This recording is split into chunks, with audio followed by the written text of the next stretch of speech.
আসসালামু আলাইকুম। আমি মাসুম আর আপনারা দেখছেন আমার ইউটিউব চ্যানেল। এটা অনেক আগের একটা ভিডিও যেটা আপনারা দেখতেছেন। এটা আমি একসময় ঢাকায় গেছিলাম কোনো একটা কাজে। তো আমি আর আফ্রিদি দুজন একসাথে গেছিলাম ঢাকায়। তো জার্নিটা অনেক সুন্দর ছিল।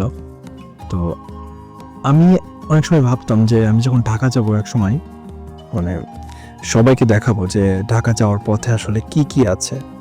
হুম? তো আমরা যশোর ছেড়ে এই যে ব্রিজের উপরে চলে আসছি। ব্রিজটার নাম মনে নাই।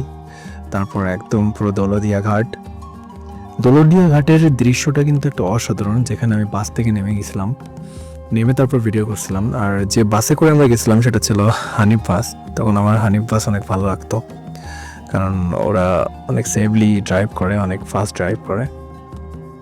তো এখান থেকে যে দৃশ্যটা অসাধারণ একটা দৃশ্য। প্লাস এখান থেকে আমি একটা ওয়াইড অ্যাঙ্গেলে ভিডিও নিয়েছিলাম, সেটাও ছিল একটা অন্য লেভেলের, যেটা আপনারা দেখতে পারতেছেন।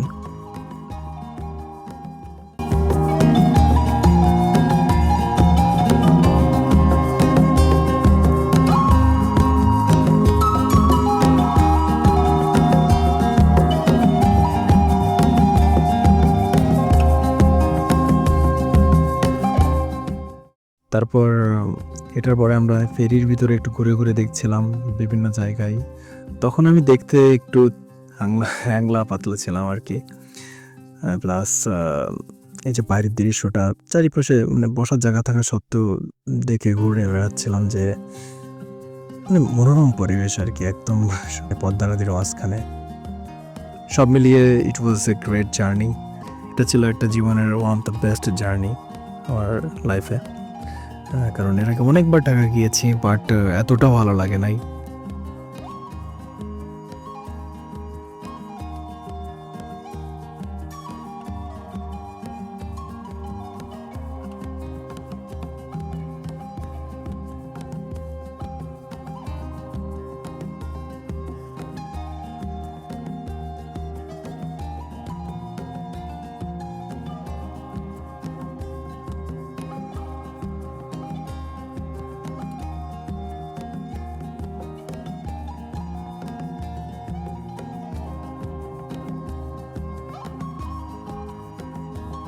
আর লাস্ট যে ফুটেজটা দেখতেছেন এটা হচ্ছে চন্দ্রিমা উদ্যানের ওইদিকে, মেবি বুড়িগঙ্গা নদী। তো ধন্যবাদ সবাইকে সময় দিয়ে দেখার জন্য।